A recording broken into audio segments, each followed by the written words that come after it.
Hello.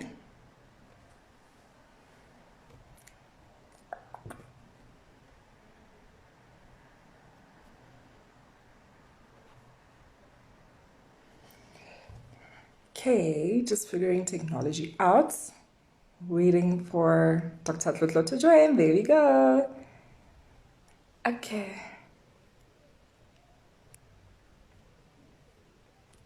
there we go.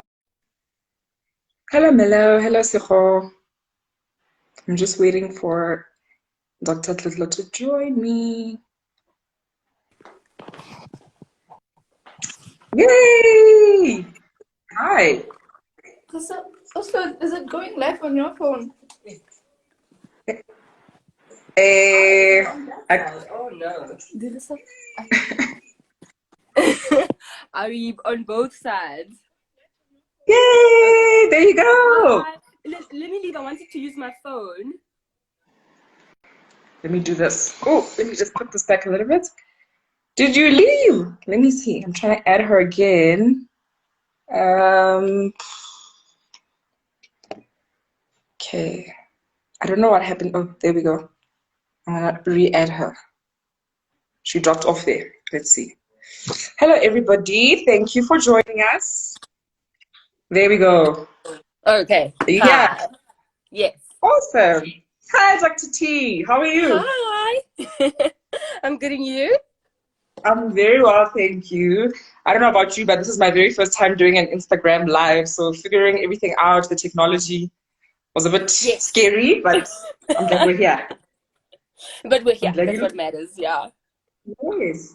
And you look amazing. I love the crown on your head. You look stunning. Yeah. Thank you. I tried. It's like, you not need to be with the times, with the peeps.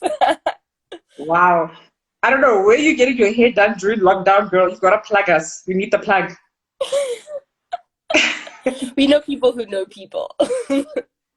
Okay. I've been struggling with DIY, so I actually took out my braids just this week and I decided to comb out my hair. So I'm enjoying the breather there. So yeah, Yeah. No, enjoy it. I do that. thank you. Cool.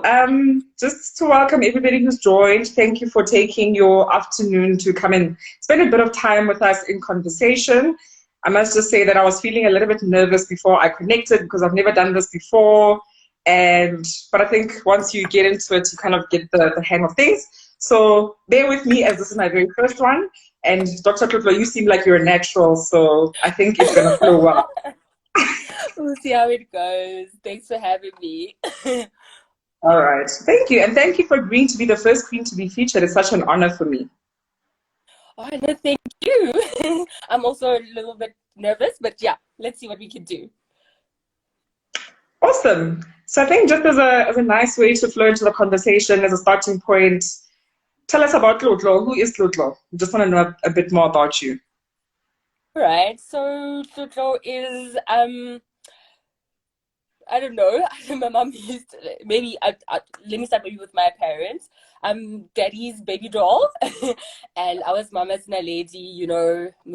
Motswana, grew up in Mafikeng.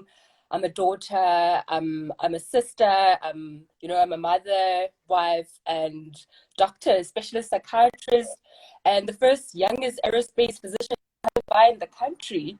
So yeah, I think I wear different hats, but very blessed to be wearing so many hats. Simple in certain ways and very intricate in other ways. I think that's how I'd like to describe myself. Oh, wow. Geez. And I mean, so many hats that you're wearing. How do you manage to balance everything? So you're a mother, a specialist doctor, a daughter, and all the many other roles that you play, and you still look so stunning. How do you manage to balance everything out? Thank you. I think one, just to be true to yourself. I mean, we're put on earth with different roles or different hats to wear. I think you just wear a different one in a different way, and not to lose yourself and be honest with every hat that you wear. I think for me. being the firstborn in the family, you know, you have a different role than in your family. Then you have different role at work. Then you have a different role as a partner, as a spouse at work. So, but at the, you know, at the core of all of that is just one person. So if you're not true to oneself, then it becomes difficult to wear all these roles. And you know, you wear these roles as you grow up, as you develop. So some you'll be very good at, maybe some not so much. But what goes very well, you keep that going. And the other roles, maybe that where you're not doing so well, you keep learning, you know, how can you do it better, how you can improve, and, you know, have fun whilst you're doing it. And just laugh at yourself if you can. And that's probably the only way to do it. I feel, or maybe for me personally, I'll speak for myself. Yeah. Okay. Wow. I must say, I mean, I've known you for quite some time, and I see you on social media and just knowing you personally. And I love how, and this is why it was so easy to decide that you're going to be the first queen for me to feature on the Royal Corner.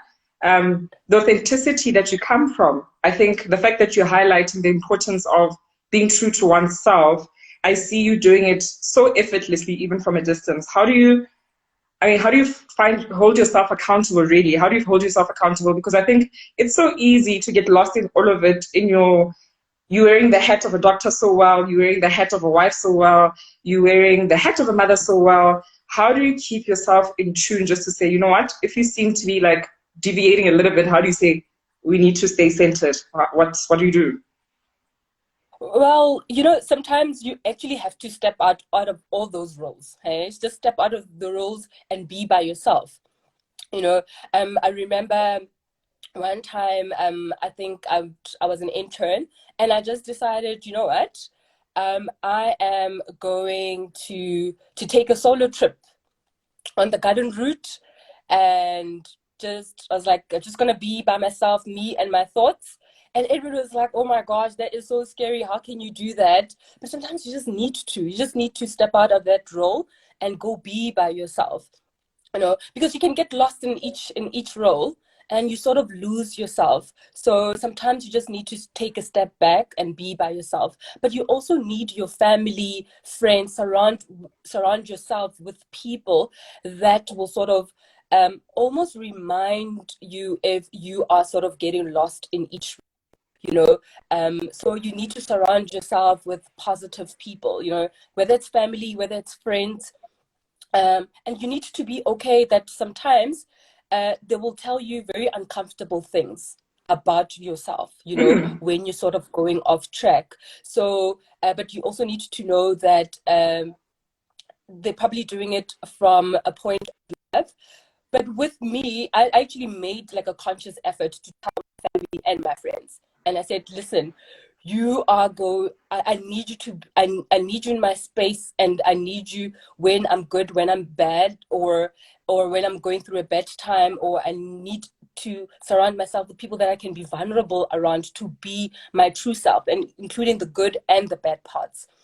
And also to almost say to them, like, look, if I'm going astray, please, it's easy to go off track. So when you see me, don't wait for me to jump off the cliff. When you see me still climbing, hey, say, hey, hold on, come back, you know. Yeah. And sometimes if I'm telling you I'm willingly going off the cliff, you know, if you can, do jump with me if you really love me that much. But sometimes, you know, people need to be there to have to hold you by the hand, and there's some people that will push you over, and then some people will catch you. So you just need to know who are those people in your life. But at the core of everything is still you. So you still need to zone out. You need to be selfish sometimes with your time and say, this is my me time, I love you, but I love me more. Because if you don't love you more and fight for you, then it's easy to just lose yourself easily. Yeah. Wow. Sure. Wow.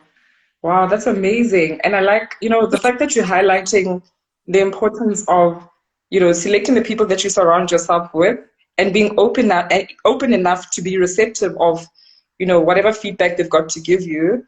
Because, sometimes we don't see, we all have blind spots, we all have biases. So Mm. it's very good to to be open-minded and to listen as well. So, wow, Mm. thank you for that. Thank you for that. Now, I think then, so your role as a psychiatrist, I can imagine. So you use another, you said you the first arrow. Please say that Space again. physician, yeah. What is that? So in aerospace physician, so one of the, you know, when we're like in high school, you always had like the first choice, second choice, or third choice of what you wanted to be. So for me, if it was not going to be medicine, it was going to be aeronautical engineering. Um, so then when I did like become a doctor, and I was an independent doctor, and you know, my love for aircraft and aviation didn't stop, and I thought, okay, how can I bring back the two, you know, sort of together, a bit of engineering and a bit of medicine. So the combination of the two is that you're a medical doctor, but you do a lot of the engineering stuff. So let's say for in aircraft, for instance, we are the people that calculate when that mask should go down, should we lose cabin pressure, you know, and the airflow in the aircraft in terms of it flowing nicely. So for instance, when we had H1N1 with the swine flu, or now with COVID-19, you know, what would be the airflow? What would be the rate of getting the infection if the passengers are sitting linear or next to each other? And on the military side of aviation or aeronautical engineering, is what then we do is that we become flight surgeons. So in we should be able to operate aircraft, meaning being able to fly. So if we had to go into combat, for instance, and let's say the pilot or the fighter pilot was injured, I should be able to still land that plane, and I should be able to still like maybe jump from a parachute or something and be able to land like on the ground and able to like set up a sick bay for the military personnel that are sick, and still be able to give healthcare to them should they be injured. And on the civil side, so which is primarily what I was doing, is that what we were doing, I was helping the Department of Law with the Department of Health, sort of coming up with laws and protocols in terms of everybody in the country that is operating aircraft. They must be healthy, medically healthy, and be able to do so. So would make sure that your pilots are healthy and safe, and if they have certain medical conditions, what sort of requirements or medical treatment will they require that will sort of minimize the risk of them getting medically impaired, and ever maybe getting an ailment or a sickness in the aircraft and getting sick. How can we dispose them without you, the passengers, knowing that we did so, and land that aircraft safely? So yeah, that's pretty much then what I was doing in aviation. Yeah. Jeez, you are very daring, very bold, very, very Very bold. bold. Yes, very, very bold. Yeah, so you Okay. have to be brave, bold, and with a little bit of adrenaline. Um, so yeah, so that was the exciting part, where you sort of bring a bit of engineering, yeah, and a bit of the adrenaline, and yeah, I suppose being brave. Sure. Wow, I'm so inspired. I'm so, so, so, so inspired. And I can only imagine, I mean, so you're a mother, so to your children, I know they're still very little, just seeing Yes. or being exposed to you in that way, it must be, I don't know, they've got like lots to look up to. And they obviously have it firsthand.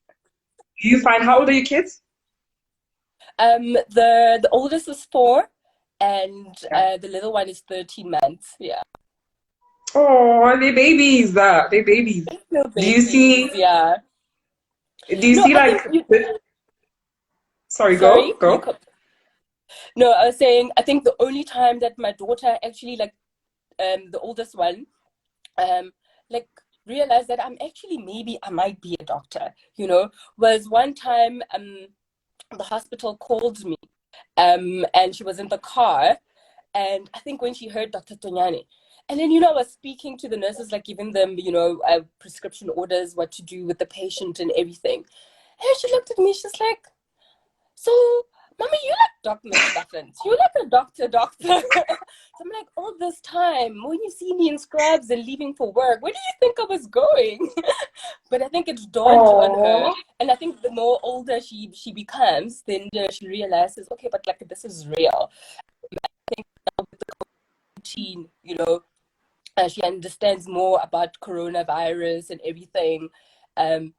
So then she will see us wearing our scrubs, and obviously, like when we get home, we have like a little donning and doffing area where we have to unscrub.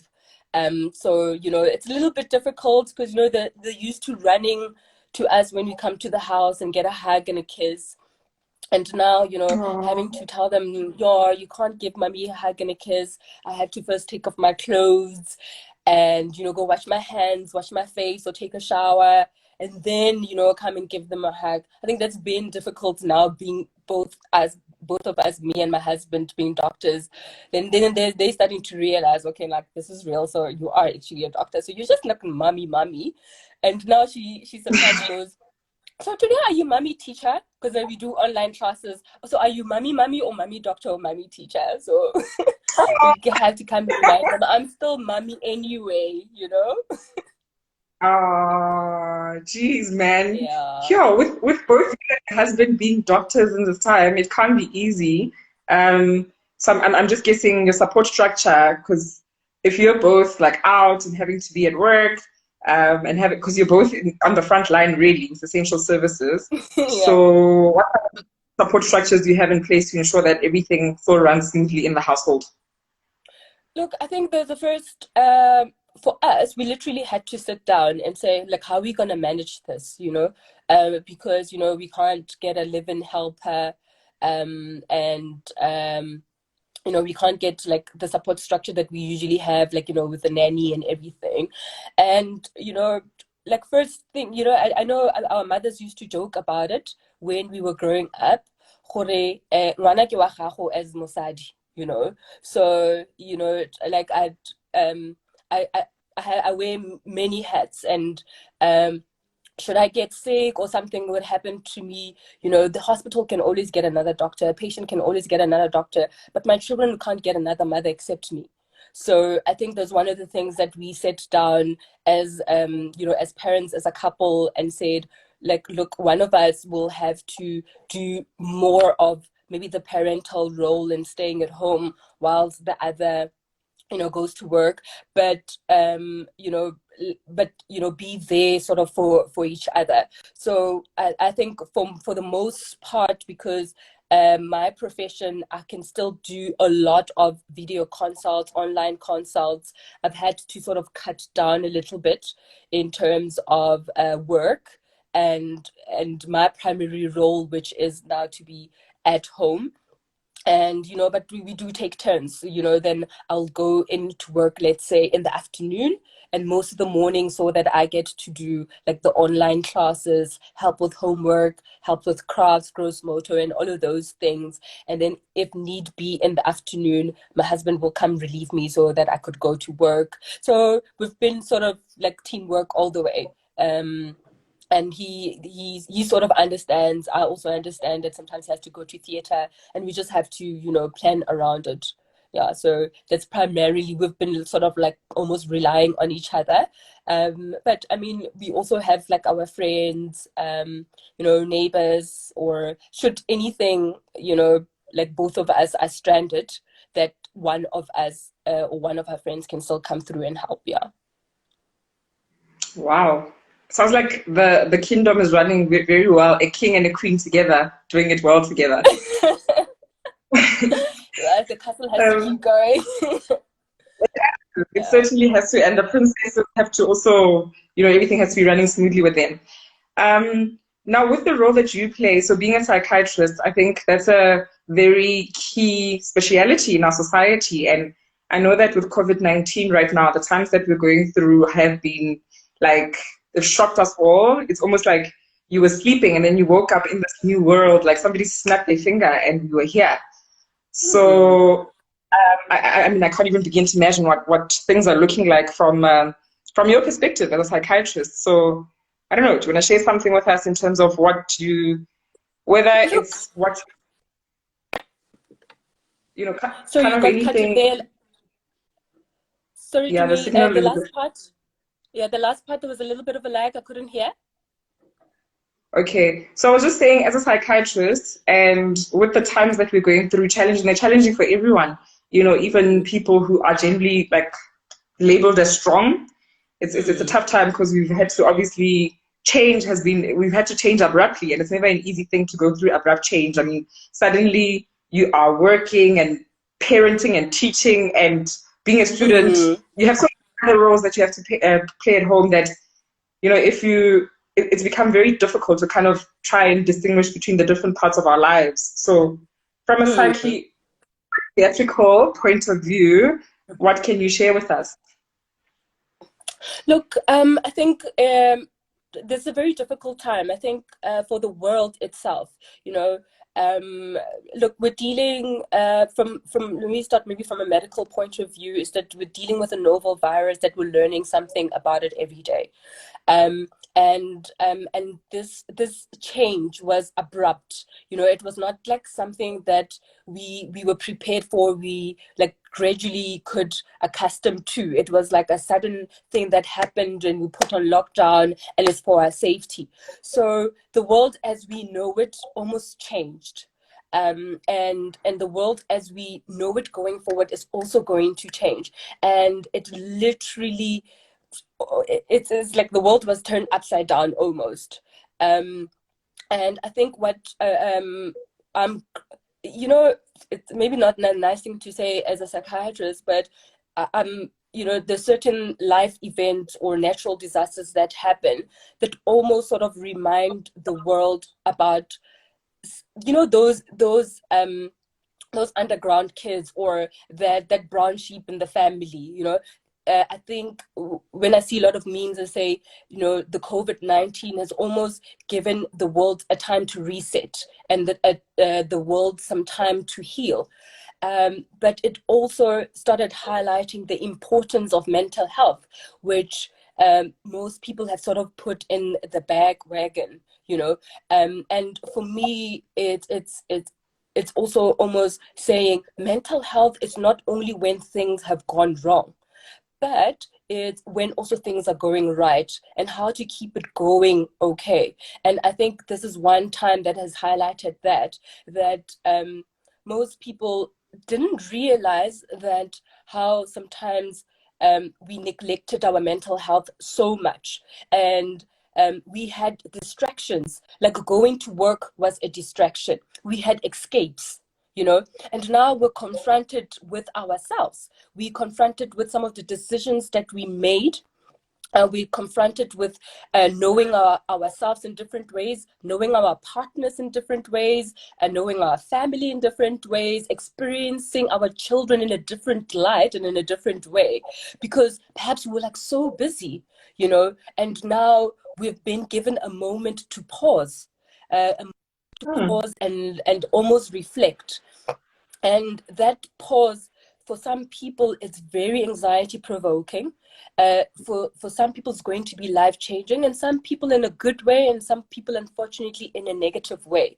And I think because of this fear of the unknown and how long the COVID-19 virus and the lockdown is going to be, is bringing on an anxiety, even for the naturally healthy person that didn't have an underlying medical condition, you know.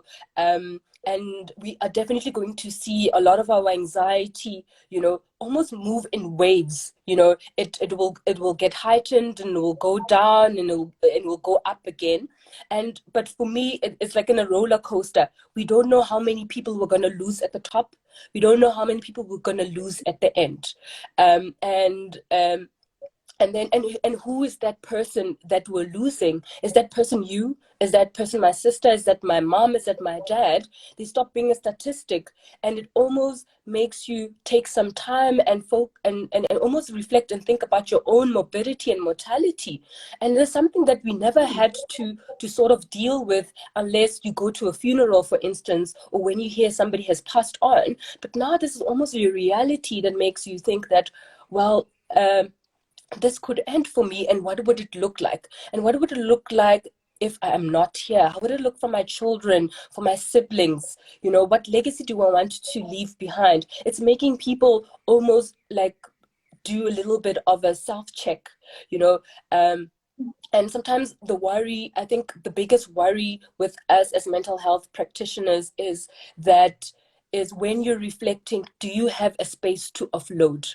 You know, when you sit with these difficult thoughts and these difficult feelings, do you have a space to escape into, or somebody to talk to? Because sometimes we can sit with those negative thoughts and wallow in them and lose ourselves in them. And for some people, you know, the outlook on life becomes so negative, you know, they become so pessimistic that the only way they see themselves out of this is by self-harming themselves, whether it's using substances, whether it's ending their life or ending the life or ending the life of others, which is obviously the most extreme. But we've actually seen a lot more cases in terms of our admissions in the hospital where there is a lot of need. And maybe let me speak also from a point as a parent, is that with your children, you get to see them at themselves at the most vulnerable. So you get to see maybe some of the sometimes kids used to use like, as much as we use work as a way to escape, but sometimes children were using that. So now the social aspect of their being, and children are such social beings that now they don't have their friends anymore, they don't have access to that, and you as their parent now have to be that friend. You have to fill up that gap, you know, and you almost now have to relearn or develop a new relationship with your children, you know.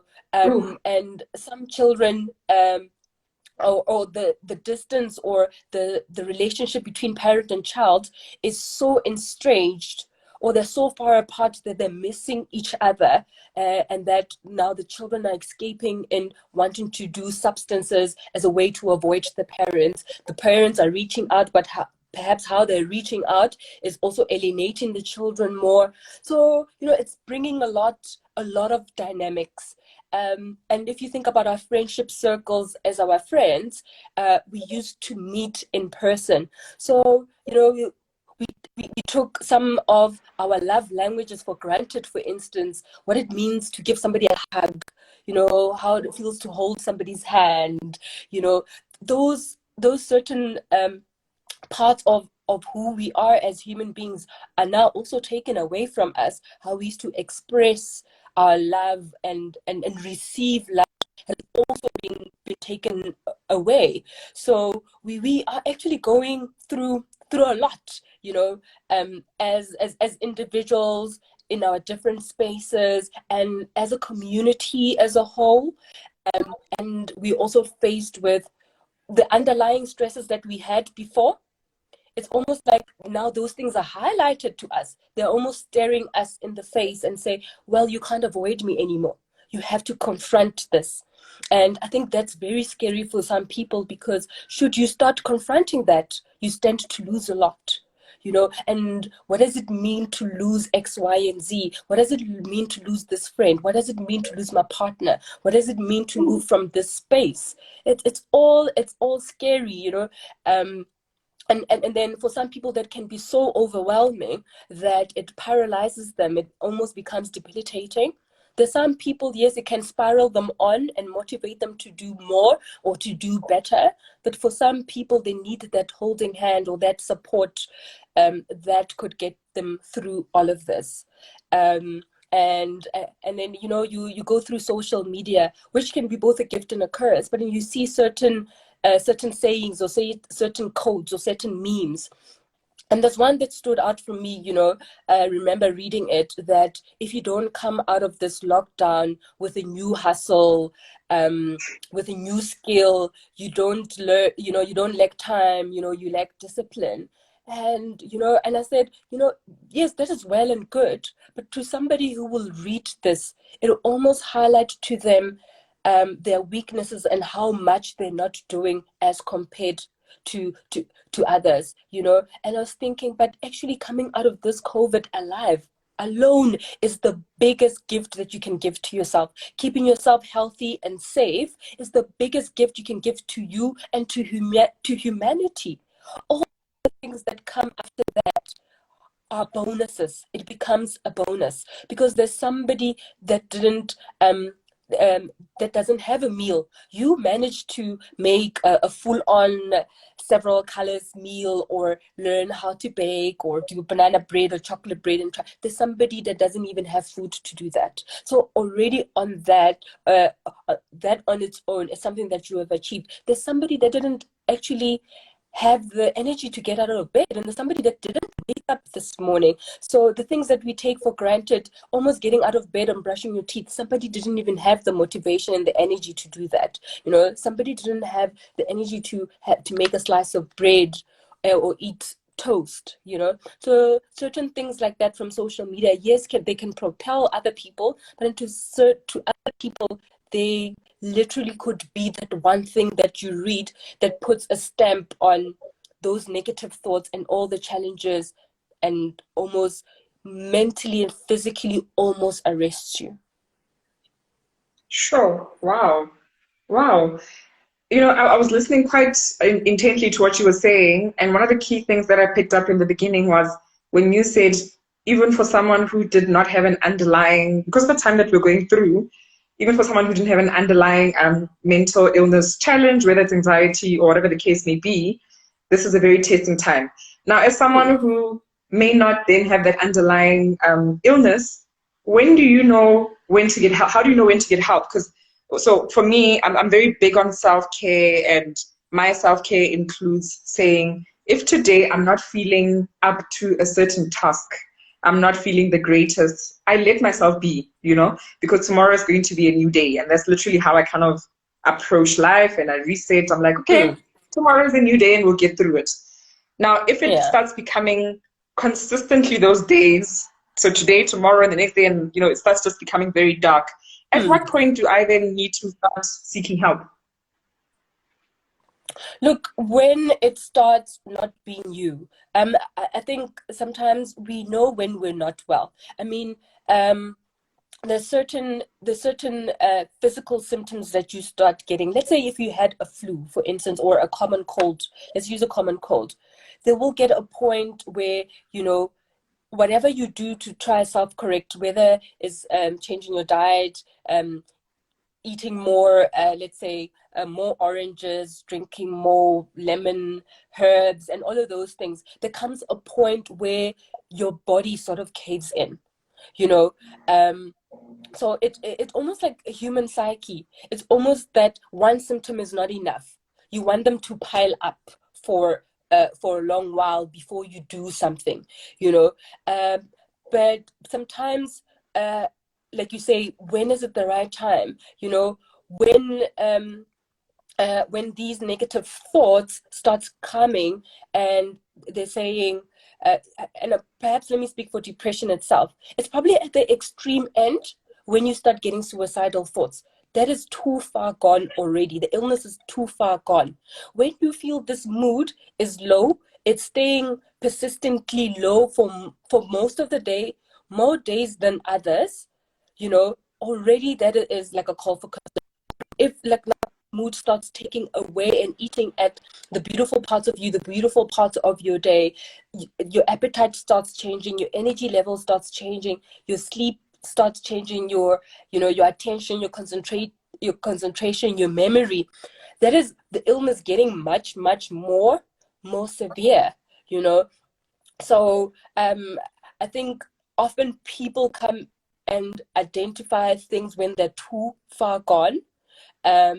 But when you start feeling like I'm changing, like you say, we ourselves mental timelines. Like you said, today I don't feel like I don't feel up to this task. But in 3 days, if you're still not feeling up to that task, but that task is necessary and affects your daily functioning, then it's something to be concerned about. And often we joke. I used to joke with the children sometimes, especially with teenagers. You have to repeatedly remind them to do certain And I also, I sit them down and say, guys, there's certain things that we need to do, and there's certain things that we want to do. I don't think anybody wants to go bath, and we all want to wake up and just watch TV all day and eat. But think about it: is brushing your teeth a need or a want? You know, they'll say no.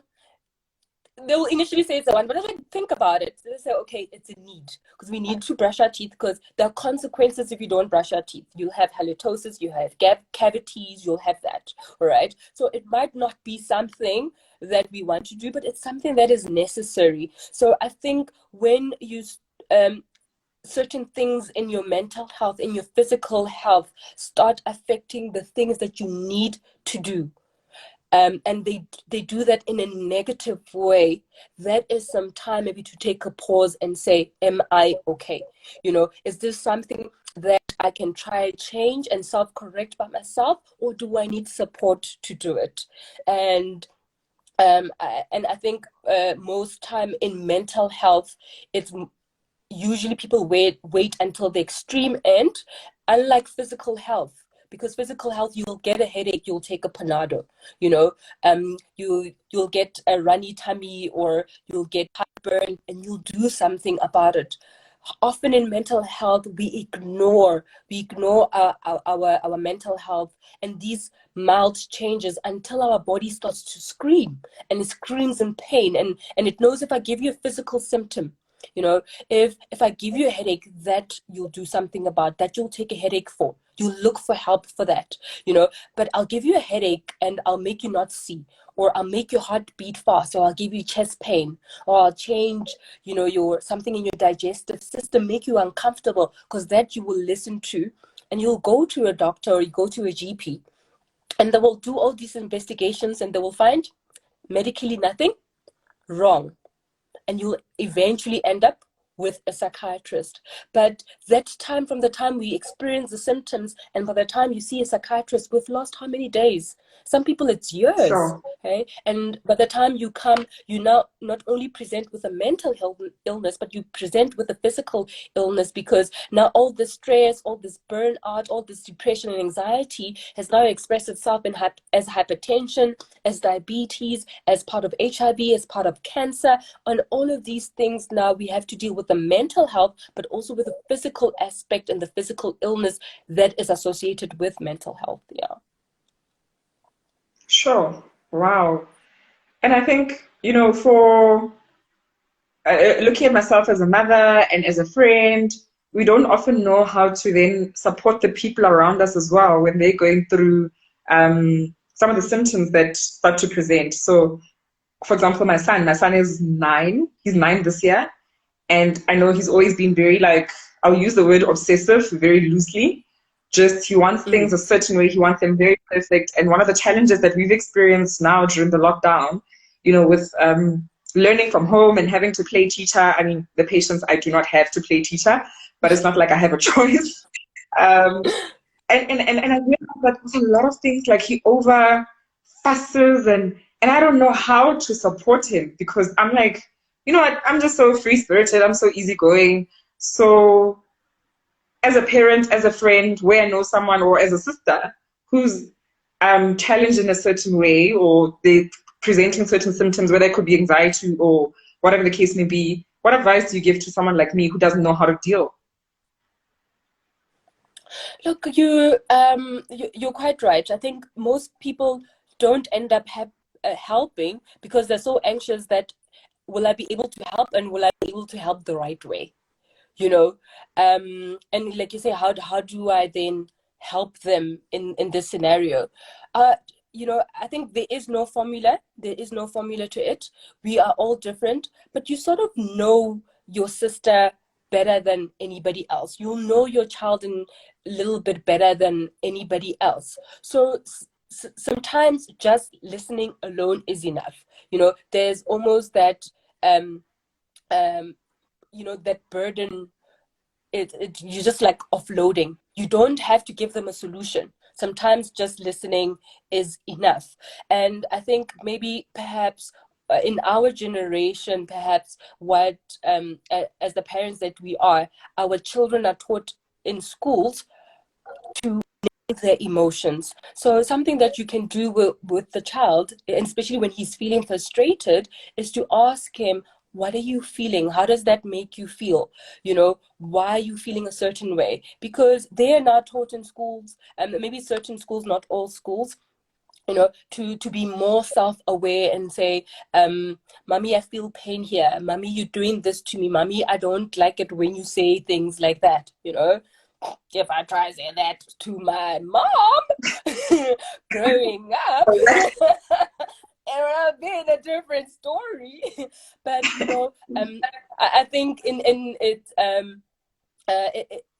times like these, then you can start having conversations like, I know it's very difficult. It's a very difficult time right now, you know. And be honest with yourself and be honest with them and say, well, mommy's not in a good space.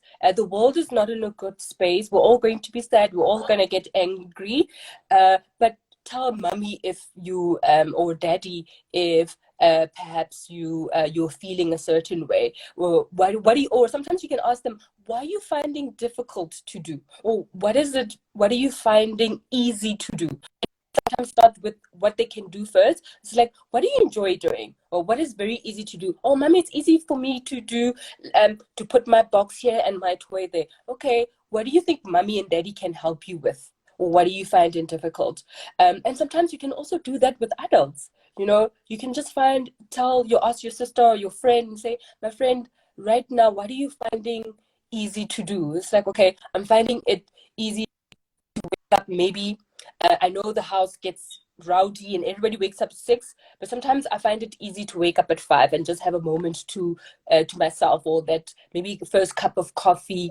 And I know after that it's chaos. It's school, it's cooking, it's breakfast. People are pulling your leg or screaming for that and that. And then maybe you ask them, why are you finding it difficult? You know, it's like, no, I'm finding it difficult to manage time, or I'm finding it difficult, you know, to handle my anger and express my anger. You know, sometimes just we have so much difficulty just naming our emotion. You can learn what to name. It's like, I'm feeling like this. I'm feeling hurt here. I don't like it when you do X, Y, and Z. And I think we're so afraid of doing that because we are afraid that we're going to hurt the other person or we're going to alienate them. But sometimes you just need to say, right, I'm not in a good space, or I don't like it when you do this. I don't like it when you do that. But we are afraid to do that because we want to keep the peace, or we're like, if I can just see this over and done with, you know. But and those are the little things that we can actually learn from each other and learn from the kids.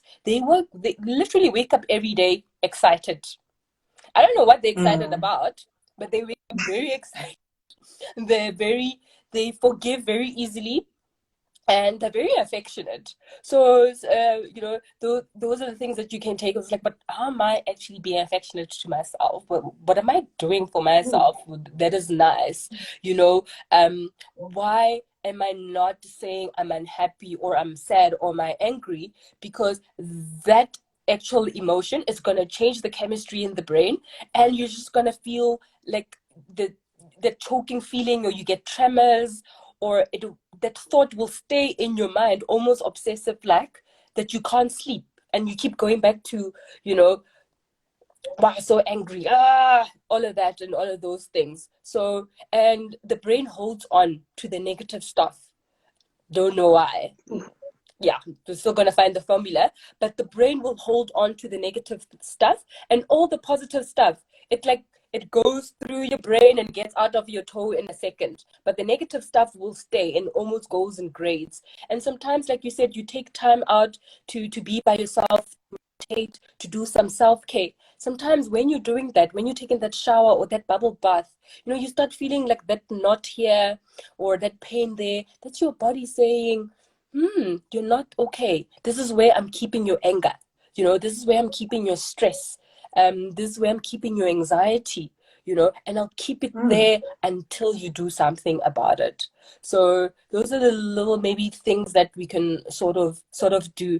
And I know most of most psychologists I've seen in most feeds and streams like this, where they've said have a routine.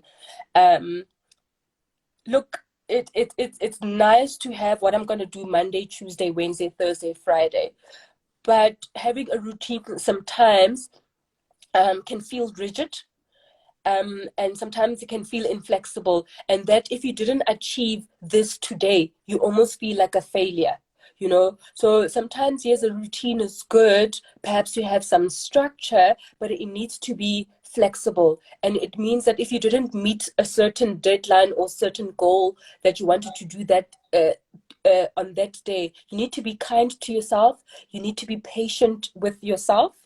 And I think sometimes having a rigid structure, if you have to go off script, you feel so guilty that you didn't achieve certain thing, or you didn't meet this goal, or you didn't do that, and then you stay with those negative thoughts, and it just spirals, and then you start feeling like, oh well, I wasn't able to do X, Y, and Z. It means I'm a failure. It means I can't do it, because you go into social media and you see your counterparts or your friends and other people doing it, and you're like, oh my god, it means there's something wrong with me, there's something that I'm unable to do, or it's something that I can't achieve. And sometimes, like I said, you literally have to step back and say, what can I achieve? What did I do well today? What can I do well? What can I improve on? And just remember to be kind and patient with yourself. And I think if we're a little bit kinder to ourselves, like you say, there's certain things you can put and say, I'll do them later. It's not a priority right now. I can do that later. Because sometimes when we do overwhelm ourselves, and I think that is the trick with the lockdown, that when you go on social media and people say you should have a hustle, you should learn a new skill, is that you start making too many changes, putting too many things on your plate, too many goals. I'll start eating healthy. I'll start this new hobby. I will exercise. You know, I'll start reading. Or you put 10 books that you will read, and you realize at the end of the week you haven't done any of those, and you start feeling guilty that you didn't achieve anything that week. But you forget, in that week, well, you managed to stay healthy, you managed to stay alive, right? You still have a family or a partner or people in your life, and you still have good things going for you, although this one or two things didn't go well. And I think that's the trick, you know, to say, what did I achieve? I managed to do X, Y, and Z, and I did it very well. What can I do a little bit better going forward? And try balance things. We won't all be able to use or learn how to bake this or cook that. We can do what we sort of can in our limits. Wow, that is beautiful. Thank you for sharing that. And I mean, you speak such truth. Just to say, the routine thing, it can become very stressful. It's important, obviously, to create a bit of structure.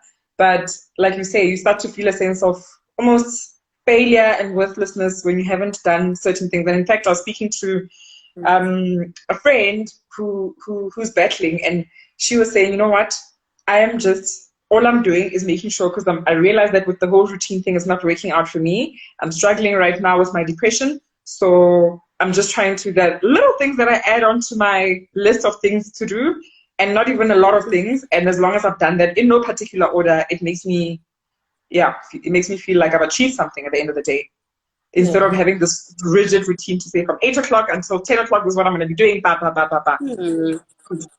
Because there's just too much pressure. Um, I Yeah. think now, just from your perspective as Queen Tlotlo, what do you just, on a day-to-day, randomly, what does Queen Tlotlo do to unwind and just, the job you have as a psychiatrist cannot be easy, I imagine. So how do you then just unwind? Hmm. Um, a few things, and it's not the same thing every day. I'll probably have to be in a mood for it. Sometimes it could be anything, like from taking a walk. Sometimes, singing in the shower. Sometimes when it's dancing. Sometimes I'm on the trampoline, with the kids jumping up and down. One day we'll paint. Sometimes, but my family knows, they know those days. Like let's say Sunday morning, and they know if they hear Prince and Purple Rain, like, oh, it's Mommy's day. Mommy's gonna be in the kitchen singing from the top of her voice, cooking, baking, like it's a full on day. And they'll know some days that mom just wants to sit by herself in the garden, I don't know, maybe I'll take out the weeds, or they'll see me like start cleaning. Like it's different things every day. Like so I really don't have a formula. It's what I feel on that day. Sometimes it will be a bubble bath, but I don't really like have like one specific thing. And sometimes it's like a call to a friend, and we and talk nonsense and everything and joke about everything. So yeah, it's different things every day, I saw and I think your it just like, I saw your TikTok video. I was like, sure, this doctor is like wow.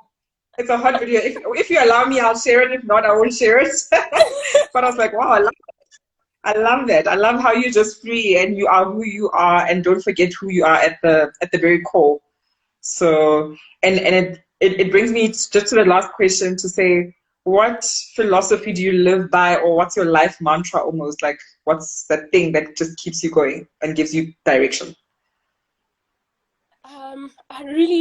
I think you keep rediscovering what it is at every stage of your life, because at some point you were a child, then you become a partner, then you become a doctor, then you'll have different roles as you grow up. And I think for me, the biggest thing that I got from my mom was acceptance.